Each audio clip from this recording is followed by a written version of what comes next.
the object of Buddhist discipline or methods of psychological training is, as it were, to bring about a state of affairs in which the individual feels himself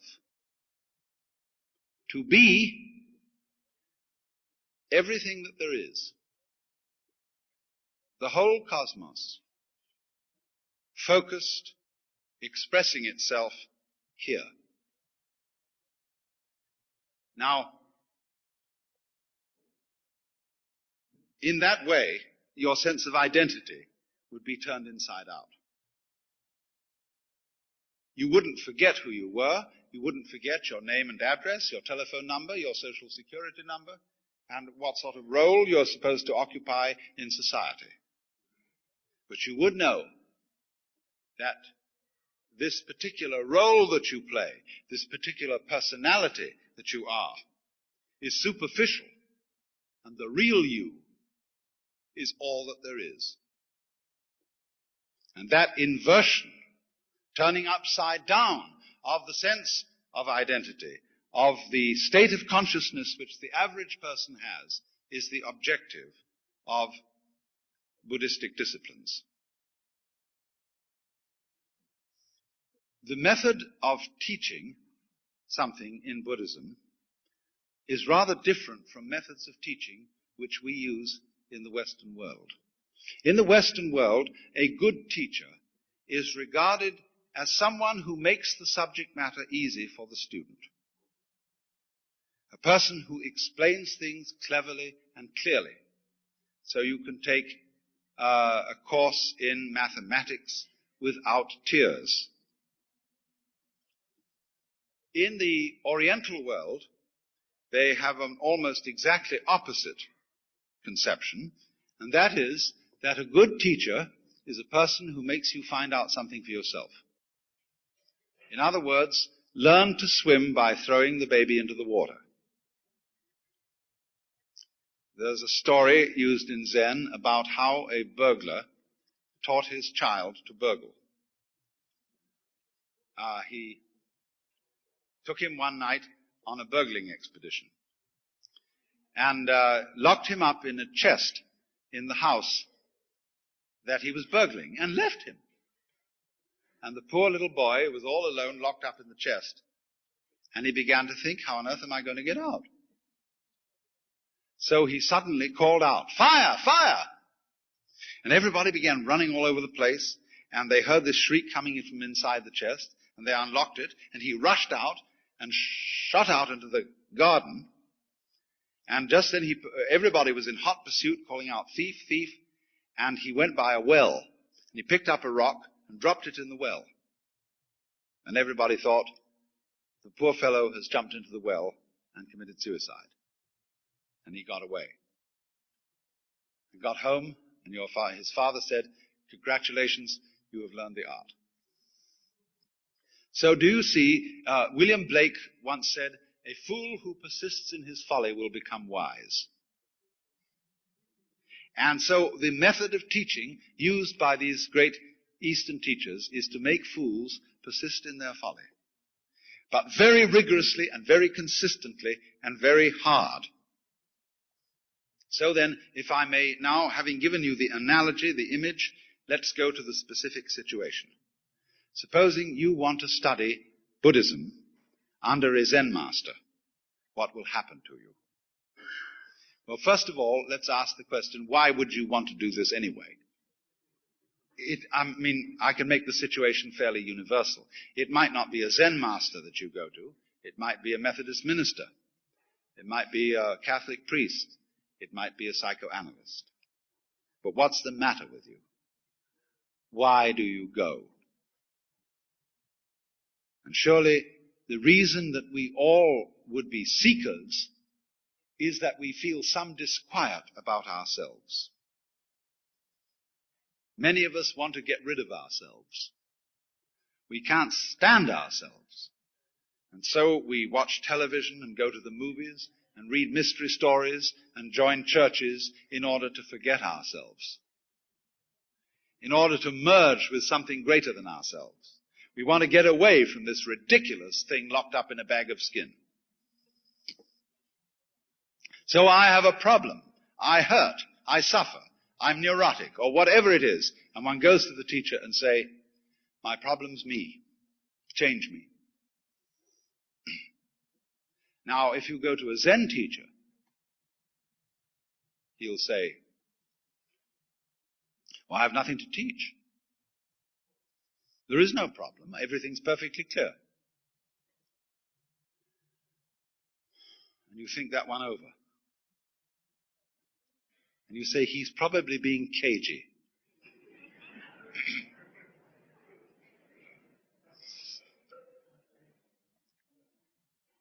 He's testing me out to see if I really want to be his student. So I know, according to everybody else who's been through this, that in order to get this man to take me on, I must persist. Do you know our saying, anybody who goes to a psychiatrist ought to have his head examined? There's a double take in that saying, you see. So in the same way, anybody who goes with a spiritual problem to a Zen master defines himself as a nut.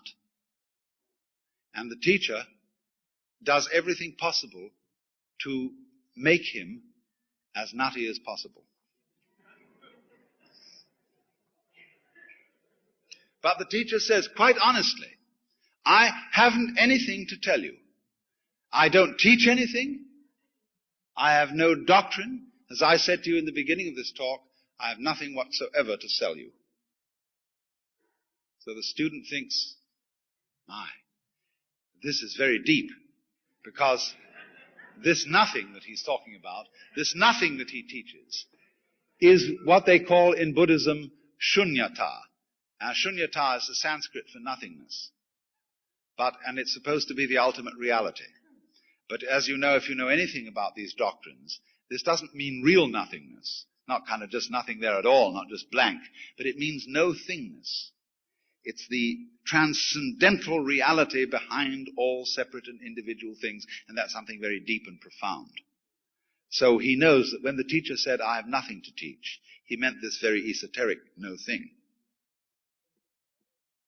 Well, he might also say then, if you have nothing to teach, what are all these students doing around here? And the teacher says, they are not doing anything. They're just a lot of stupid people who live here. And he knows again, you see, the stupid doesn't mean just straight stupid, but the higher stupidity of being people who are humble and don't have intellectual pride. So, finally, the student, having gone out of his way to define himself as a damn fool in need of help, he's absolutely worked himself into this situation. He's defined himself as a nut. And then the teacher accepts him. And the teacher says, now, I'm going to ask you a question. I want to know who you are before your father and mother conceived you. That is to say, you've come to me with a problem, and you've said, I have a problem. I want to get one up on this universe.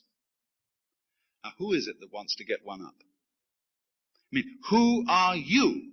Who is this thing called your ego, your soul, your I, your identity, for whom your parents provided a body? Show me that. And he says further, I'm from Missouri, and I don't want any words, I want to be shown.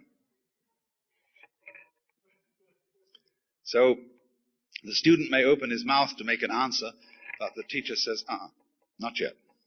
You're not ready. And he takes him back and introduces him to the chief student, all those so-called Zen monks who live together.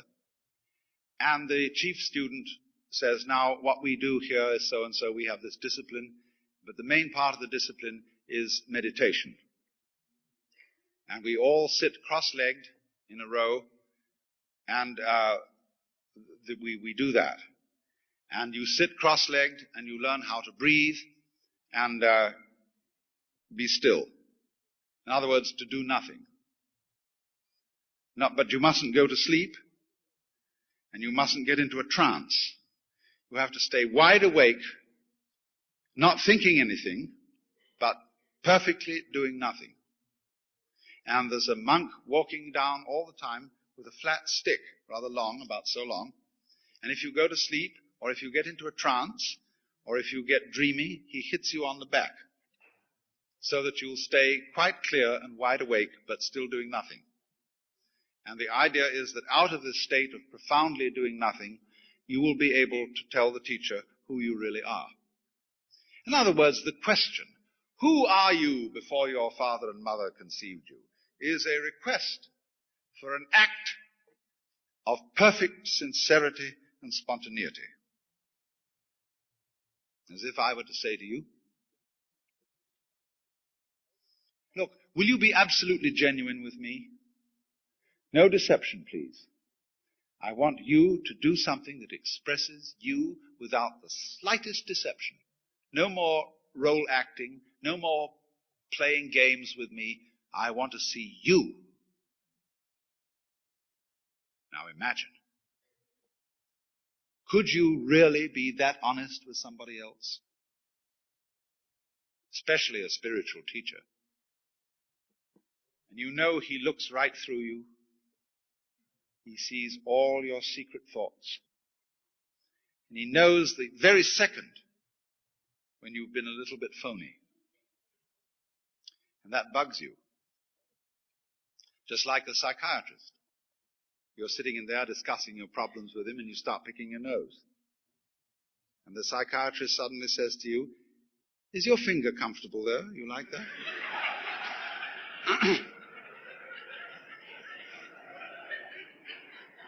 And you know your Freudian slip is showing. What do fingers symbolize? What do nostrils symbolize? Uh-oh. And then you quickly put your hand down and sort of...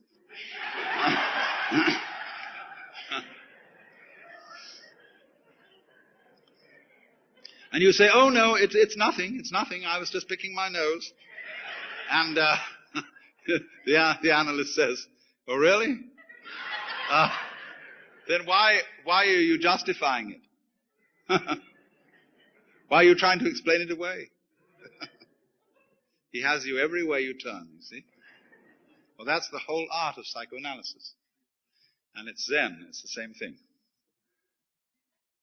In other words, when you're challenged to be perfectly genuine, it's like saying to a child, now darling, come out here and play and don't be self-conscious. Or it's like I would say to you, now look, if you come here tonight at exactly midnight and put your hands on this stage, you can wish and have granted any wish you want, provided you don't think of a green elephant. And so everybody will come, they'll put their hands here, and they will be very careful not to think about a green elephant.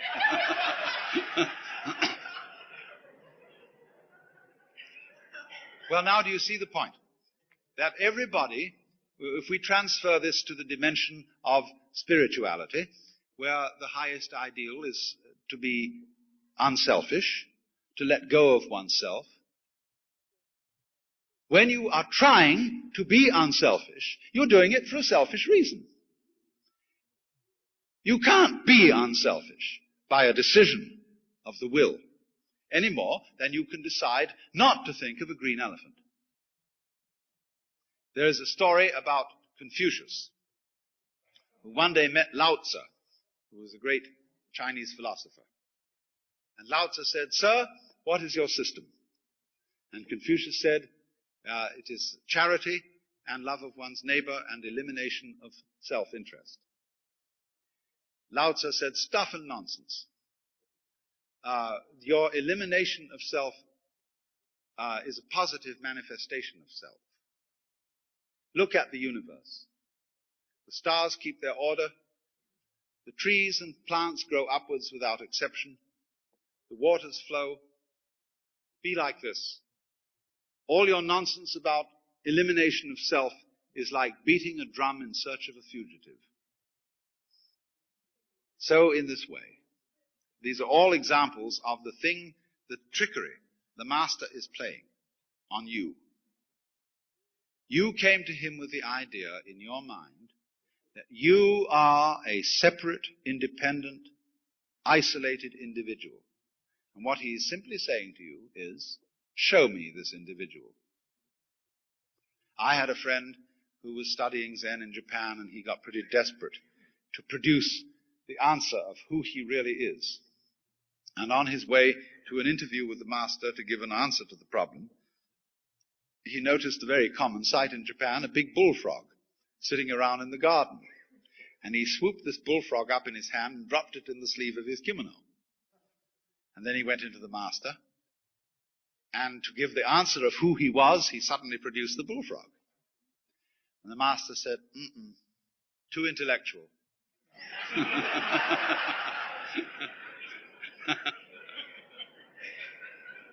In other words, this answer is too contrived. It's too much like Zen. You've been reading too many books. It's not the genuine thing. So after a while, you see, what happens is this. When the student finds that there is absolutely no way of being his true self,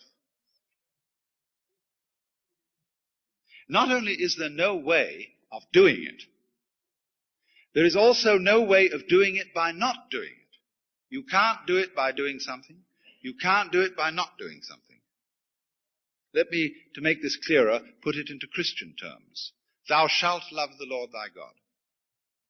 Now, what are you going to do about that?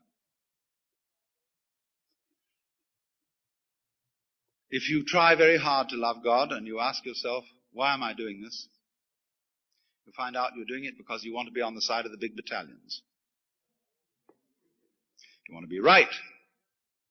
After all, the Lord is the master of the universe, isn't he?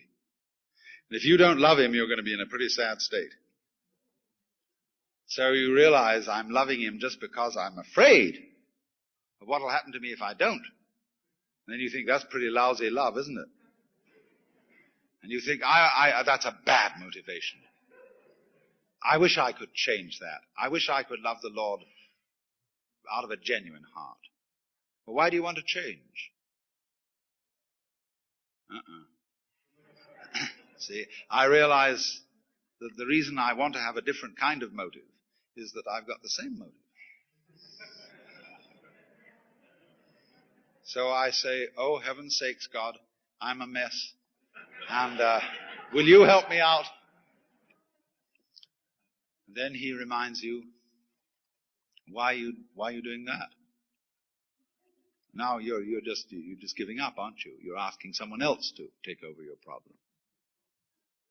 So you suddenly find, you see, you're stuck. So in this way, what is called the Zen problem, or koan, is likened to a person who swallowed a ball of red-hot iron. He can't gulp it down and he can't spit it out. Or it's like a mosquito biting an iron bull. It's the nature of a mosquito to bite, and it's the nature of an iron bull to be unbiteable. And both go on doing their thing that is their nature. And so nothing can happen. You realize, absolutely you're up against it. Absolutely no answer to this problem. No way out. Now, what does that mean? If I can't do the right thing by doing, and if I can't do the right thing by not doing, what does it mean? It means, of course, that I, who essayed to do all this, am a hallucination. There is no independent self to be produced. There is no way at all of showing it. It's because it isn't there. So you recover from the illusion. You suddenly wake up and think, what a relief. And they call that satori. That's awakening, the first step in awakening. Let me try and translate this. When this kind of experience happens, you discover that what you are is no longer this sort of isolated center of action and experience locked up in your skin. That by being, the teacher has asked you to produce that thing, to show it to him genuine and naked, and you couldn't find it. So it isn't there. And when you see clearly that it isn't there, you have a new sense of identity. And you realize that what you are is, as I said, the whole world of nature doing this. Now that's a difficult thing for many Western people, because it suggests to them a kind of fatalism. It suggests that the individual is nothing more than the puppet of cosmic forces. So in the same way, when your own inner sense of identity changes from being the separate individual to being what the entire cosmos is doing at this place, you become not a puppet,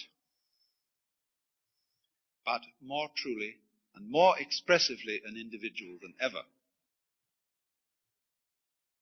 This is the same paradox which the Christian knows in the form, whosoever would save his soul shall lose it. Now, I think that this is something of very great importance to the Western world today, because we have developed an immensely powerful technology. We have stronger means of changing the physical universe than has ever existed before. How are we going to use it? There is a Chinese proverb that if the wrong man uses the right means work in the wrong way. Let us assume that our technological knowledge is the right means. What kind of people are going to use this knowledge? Are they going to be people who hate nature and feel alienated from it? Or people who love the physical world and feel that the physical world is their own personal body? An extension, the whole physical universe, right out to the galaxies, is simply one's extended body. Now, at the moment, the general attitude of our technologists who are exploring space is represented in the term the conquest of space. And they are building enormous shell-like phallic objects to go into the sky. And this is downright ridiculous, because who is going to get anywhere in a rocket? You know, it takes a terrible long time even to get to the moon. And it's going to take longer than anybody can live to get outside the solar system, just to begin with. The proper way to study space is not with rockets, but with radio astronomy. Instead of going bang, with a tough fist at the sky, become more sensitive. Develop subtler senses. That's radio astronomy. And everything will come to you. Be more open. Be more receptive. And eventually you will develop an instrument that will examine a piece of rock on Mars with greater care than you could if you were holding it in your own hand.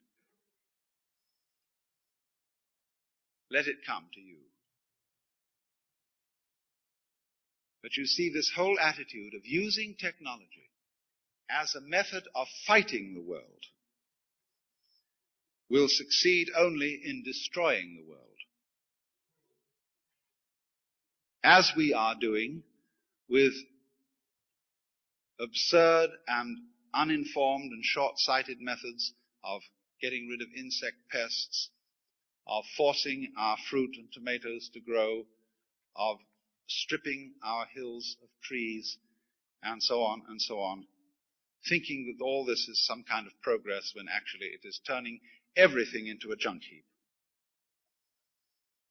It is said, you know, that Americans who are in the forefront of technological progress are materialists.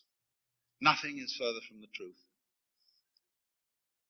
American culture is dedicated to the hatred of material and to its transformation into junk. Look at Los Angeles. Does it look as if it was made by people who loved material? It's all made out of ticky-tacky, which is a combination of plaster of Paris, paper mache, and plastic glue, and comes in any flavor. The important lesson, in other words, is technology and its powers must be handled by true materialists. And true materialists are people who love material, who cherish wood and stone and wheat and eggs and animals and, above all, the earth, and treat it with the reverence that is due to one's own body.